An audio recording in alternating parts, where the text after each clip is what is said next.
Hi, I'm Jenna. I had just turned 32 when I decided to buy my first house. A quaint little place with a cozy backyard, perfect for my two dogs. Buying this house wasn't just a financial step. It was my declaration of independence, my way of claiming control over my own life. The day of the housewarming came with a mix of excitement and nerves.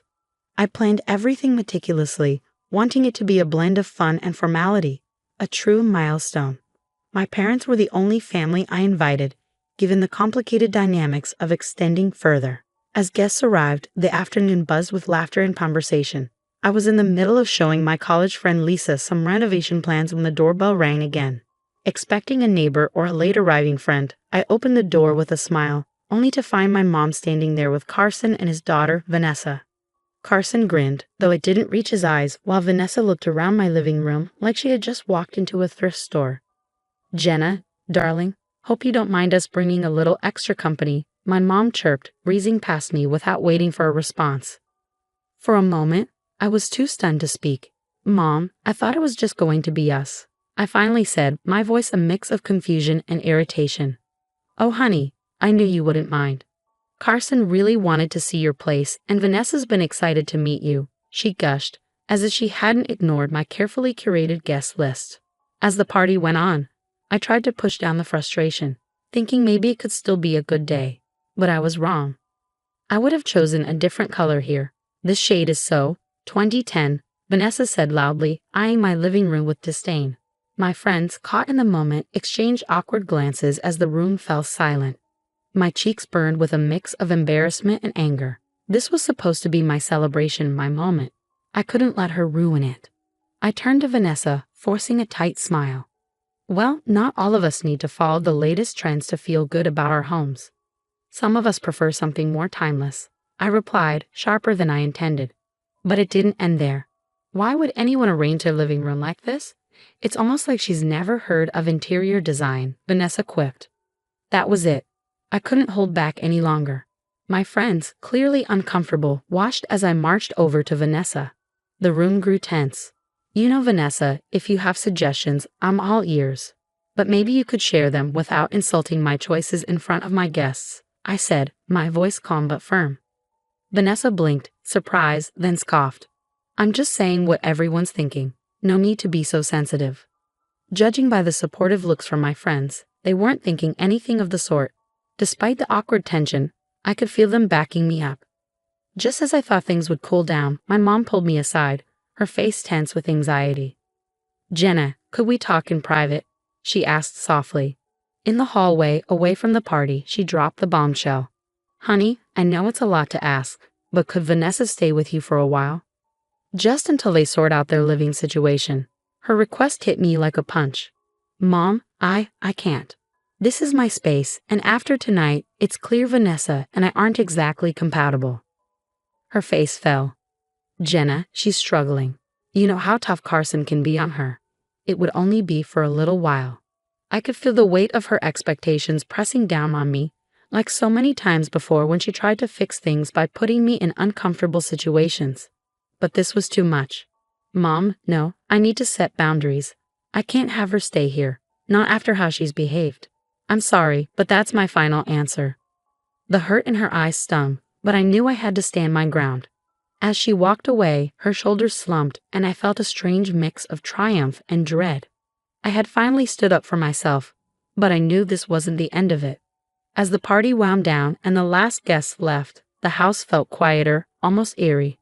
The echoes of laughter were replaced by a stillness that settled heavily in the air. I started cleaning up, the simple task grounding me. Each dish I washed, every crumb I swept, felt like I was trying to clear away not just the physical mess. Debris wasn't the only thing I was trying to clear away. The emotional turmoil that had spilled over throughout the night clung to me. Lying in bed later, with the house dark and still around me, I replayed the evening in my mind. My spine tingled with the apprehension of what was to come. Vanessa's smug smirk, Carson's disapproving glare, my mother's disappointment, they all haunted the edges of my thoughts. As sleep finally claimed me, I clung to the hope that maybe the fallout wouldn't be as bad as I feared. But deep down, I knew better. This was just the beginning, and the repercussions of my refusal would ripple further than I could imagine.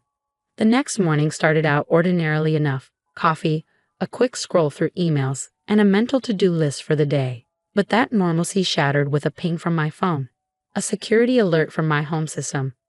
Panic gripped my chest as I viewed the live feed. Someone was at my house. I rushed home, my mind racing with possibilities. Nothing prepared me for what I found. The locks had been changed. My key was useless against the new mechanism. Peering through the window, my blood boiled as I saw Vanessa lounging on my sofa, a smug smile plastered across her face. "What are you doing in my house?" I shouted through the door. The door swung open, and there stood Carson, grinning wide and unwelcoming. "Oh, Jenna, we thought we'd take you up on that offer to stay. After all," he sneered, his voice dripping with mock sympathy. "There was no offer, Carson. Get out of my house now," I snapped, my voice sharp with a command I hoped would cut through his arrogance. Carson leaned lazily against the doorframe, his posture relaxed in stark contrast to the rising anger in my voice. Now, Jenna, let's not be hasty. You wouldn't want to upset your mother, would you? You know how she feels about the police." His words hit their mark. Carson knew exactly how to manipulate the situation. My mother had a deep-rooted fear of the police, stemming from a traumatic incident in her past, and Carson wielded that knowledge like a weapon. But I couldn't let that stop me. This was my home, my sanctuary. Taking a deep breath, I pulled out my phone. "I'm calling the police, Carson. You can't just break into someone's house and change the locks." His smirk faltered, uncertainty flickering across his face as I dialed. Within minutes, the sound of sirens filled the street. The police arrived swiftly, their questions precise. Carson and Vanessa's attempts to spin the situation fell flat against the legal reality of their actions. "I have every right to secure my property," Carson argued, though his confidence waned under the officer's unimpressed gaze. "The locks were changed without permission, and she was not notified," an officer said, making notes in his book. The law was clear. Carson and Vanessa had no leg to stand on. The eviction was quick. Carson and Vanessa were escorted out, their protests muted by the firm instructions of the police. Watching them leave, I felt a mix of relief and sorrow. Relief that my home was mine again, sorrow for the inevitable fallout this would cause with my mother. As the police wrapped up their report, one officer lingered.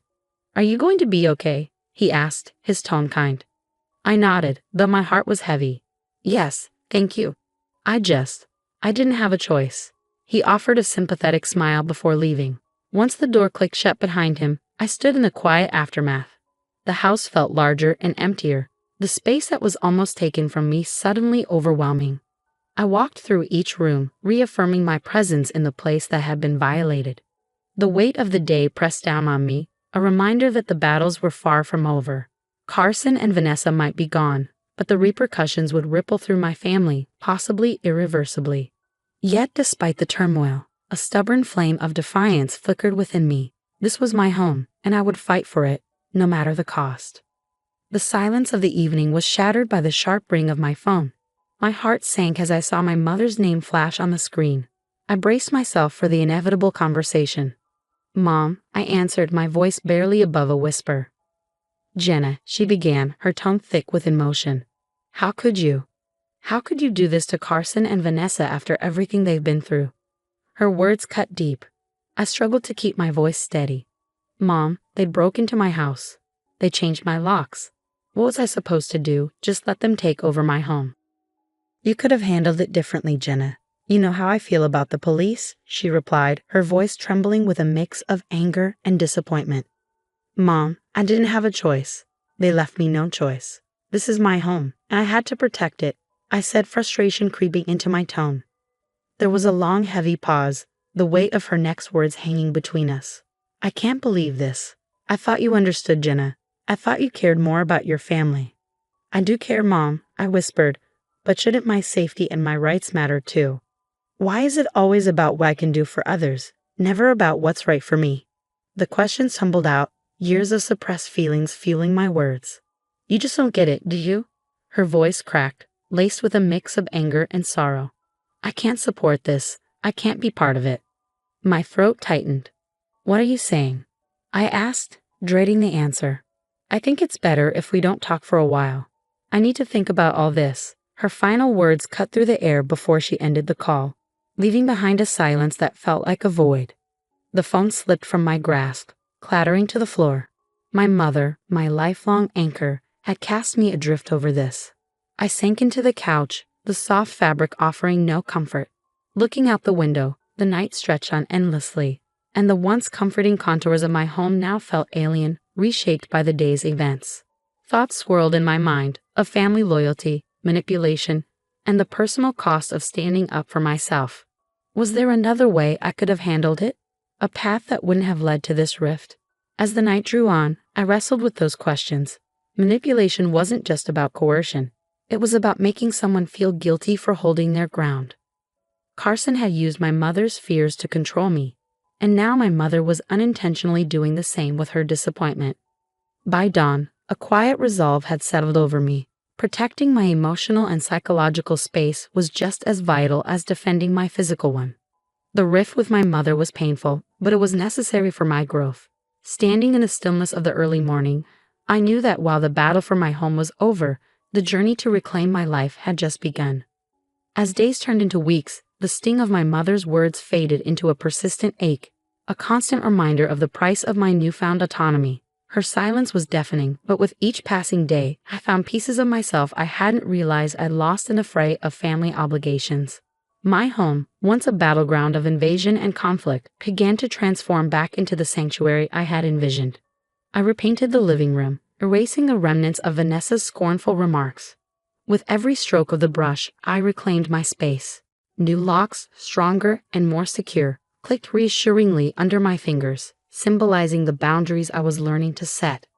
In the solitude of my reclaimed home, I discovered a resilience I hadn't given myself credit for. Friends and neighbors, aware of the ordeal, rallied around me. Their support soothed the isolation my family's absence had left behind. Dinners, movie nights, and long walks with those who chose to stay by my side filled my days, reminding me that family isn't only about blood, it's about who stands with you when the ground falls away. The fate of Carson and Vanessa became a distant murmur, their paths diverging from mine in the wake of their eviction. Rumors of their struggles occasionally reached me through mutual acquaintances, but they no longer held sway over my emotions. My focus was on rebuilding, on fortifying the life I chose, rather than the one imposed upon me. One crisp morning, as I stood in my garden planting seeds that would one day bloom into vibrant flowers, I realized this was what true independence felt like. Not the absence of conflict, but the presence of peace in its aftermath. The estrangement from my mother was a deep scar, one that might never fully heal, but it was also a testament to the lengths I would go to protect my peace. The journey to self-empowerment is often a solitary one, fraught with tough decisions and painful reckonings. But as I looked around the home I fought to protect, I knew it was worth it. Here, in my home space, I was free to live life on my terms, surrounded by those who respected and supported my boundaries. This wasn't just a house, it was my declaration of independence.